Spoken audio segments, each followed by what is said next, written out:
नमस्कार. माझं नाव संतोष पाटील.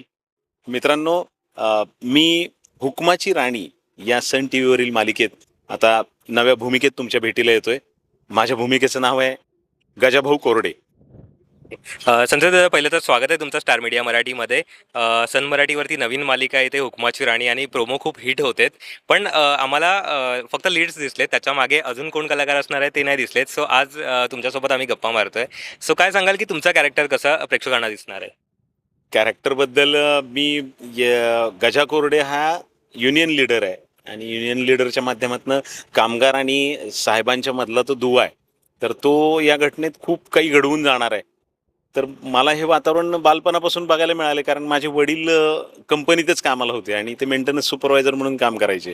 तेव्हा माझ्या घरातही बऱ्याच वेळा या गोष्टींची चर्चा व्हायची की युनियन लीडर आता कोण आहे, कोण काय करतंय, युनियन लीडरनी म्हणणं कसं मांडलं, प्रश्न संपापर्यंत जातोय का, प्रश्न मिटतोय का, कामगारांना पटलंय का, मग कोणाच्या फायद्याच्या गोष्टी झाल्या, मग युनियन लीडर बदलला, मग बदललेल्या युनियन लीडरनी पुन्हा काय केलं, असे सगळे प्रश्न मी बालपणापासून ऐकत आलोय. मग त्यांच्या बोलण्यातून नेहमी असं यायचं वडिलांच्या की अरे, असं होतं की माणूस बदलला तरी प्रश्न तेच राहतात. कधी कधी मोठ्या घटना घडतात आणि आवाज उठवून एखादा पुढे येतो आणि एकदा लीडर झाल्यानंतर पुन्हा तेच होतं. तर मग ते मला नेहमी म्हणायचे की शरीफ आदमी तब तक शरीफ है जब तक उसे चोरी करने का मौका नहीं मिलता. तो एकदा त्या पदावर आला ना की त्याचे ते गुण घेऊन तो बदलतो स्वतःला, असं ते चित्र दिसायचं सारखं. आणि मग त्या चर्चेतनं मला कळायचं सारखं की कामगारांचे असे प्रश्न आहेत, मग हे होत नाहीये, काही गोष्टी वर्कआउट होत नाहीत त्यांच्या. मग अस्वस्थता सुद्धा ती कधी कधी लीडरकडनं दाबली जायची की हा नाही नाही आपण हे ऐकलं पाहिजे. तर कंपनीच्या कामगारांच्या आणि साहेबांच्या मधला दुवा असणारा असं एक पात्र मला ह्यात साकारायला मिळतंय. तर मला असं जगल्यासारखं वाटायला लागलं की हा काहीतरी आपण जगणार आहे ह्याच्यात आता. नक्कीच. संजय दादा, फॅक्टरीवरती तर मी येणारच आहे, पण याच्या आधी तुम्हाला प्रेक्षकांनी खूप म्हणजे साधे सिंपल वगैरे ते म्हणजे बाबांच्या कॅरेक्टरमध्ये पॉझिटिव्ह कॅरेक्टर लोकांनी बघितलेलं आहे. हा. पण याच्यामध्ये तुम्हाला नेगेटिव्ह शेड प्रेक्षकांना दिसणार आहे. सो काय सांगाल की ही नेगेटिव्ह शेड तुमच्यापर्यंत म्हणजे तुम्हाला आलं की असं असं आपल्याला कॅरेक्टर करायचं आहे, हा. पहिली रिॲक्शन काय होती तुमची? ॲक्च्युली मला म्हणजे या भूमिका करत असताना आता छान छान भूमिका झाल्या होत्या सगळ्यांच्या मनात अगदी एक छान समाधान मामा माणसांनी ॲप्रिशिएट केला, बापूंना ॲप्रिशिएट केलं. मी मध्ये 2 सिरियल केल्या, त्यातलेही कॅरेक्टर्स माझे बऱ्यापैकी ॲप्रिशिएट झाले. मग हे सगळे गोड गोड कॅरेक्टर होते आणि माझे सगळे मित्र आत्तापर्यंतचे मला जे नाटकात बघत होते 20 वर्षापूर्वी, ज्यांनी एकांकिकांमधून नाटकांमधून मला पाहिलं, ते मला म्हणायचे की अरे थोडा पॅटर्न बदलला पाहिजे. आणि मग आमच्या मित्रांमध्ये थोडंसं एकदा डिस्कशन झालं की का कम्फर्ट झोनमध्ये चाललायस का, काय की एकच कॅरेक्टर घेऊन काम करतोयस, काहीतरी वेगळं पाहिजे आपल्याला, अशीच इमेज होत राहिली तर मग गोड गोड गोड गोड होतंय, बघ काही नवीन ट्राय करायला मिळतंय. आणि मलाही तसंच वाटलं.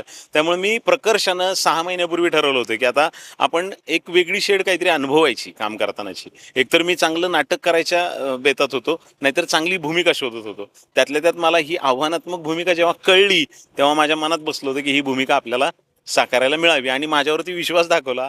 कारण आशुतोष सरांना सुद्धा माझं म्हणणं पटलं की एक कम्फर्ट झोन तोडून आपण काम केलं पाहिजे आणि तो मी करण्याचा प्रयत्न करतोय. प्रेक्षक नक्की ॲप्रिशिएट करतील, कारण त्याच्यासाठी मी वेगळे प्रयत्न करतोय. 6 महिने झालं. नक्कीच प्रेक्षकांना सुद्धा आवडेल, कारण वेगळेपणा पाहायला आवडतोच आहे. सो संतोष दादा, वेगवेगळ्या मालिका तुम्ही केल्यात, पण साताऱ्यातील मालिका तुम्ही सगळ्यात जास्त केलेल्या आहेत या मातीत शूट होणाऱ्या. का तुम्हाला म्हणजे साताराच जास्त शूट करायला आवडतं की मुंबई पण? ॲक्च्युली सातारा मला आवडतं शूट करायला.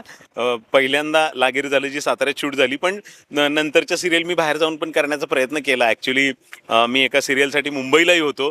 3 महिने मी काम केलं आणि माझं काय नशिबात माझ्या होतं माहीत नाही, त्यावेळेस लॉकडाऊन पडलं आणि मी पुन्हा माझ्या घरात आलो. आणि इथं आल्यानंतर पुन्हा असं झालं की मला काम शोधायला मुंबईला नाही जावं लागलं. माझ्या कामाच्या काही मला इथंच पटकन ऑफर्स आले आणि मी घेतल्या. आणि त्यातल्या त्यात चांगल्या भूमिकाही आल्या. असं काही नाही की मी नाकारत गेलो किंवा मला इथं करायचंच नव्हतं. पण जे मुंबईत जाऊन शोधून शोधून करणार होतो ते मला इथं घरी राहून करायला मिळतं. मी स्वतःला खरंच भाग्यवान समजतो. कारण वज्र प्रोडक्शनचे आभार आहेत, कारण त्यांनी मला याच्या लायक समजलंय. कारण प्रत्येक वेळी विश्वास दाखवला आहे. श्वेता मॅडमनी असो, खांबे सरांनी असो आणि आशुतोष सरांनी तर मला म्हणजे या भूमिकेसाठी हो म्हटल्यानंतरच मला आश्चर्य वाटलं आणि मग त्यांनीही मत व्यक्त केलं की अरे हां, ही गोष्ट बरोबर आहे, आपण वेगळेपण जोपासलं पाहिजे.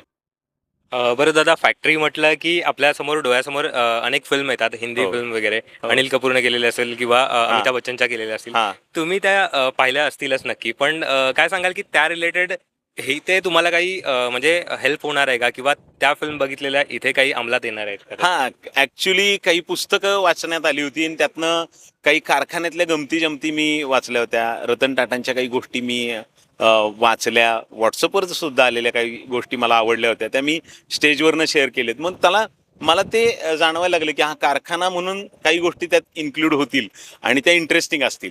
कारण असं लोकेशन आणि हा प्रश्न, कामगारांचा प्रश्न घेऊन आपण समोर चाललोय, तेव्हा ह्या गोष्टी थोड्या रिफ्लेक्ट झाल्या तर मजा येईल काम करायला असं वाटलं.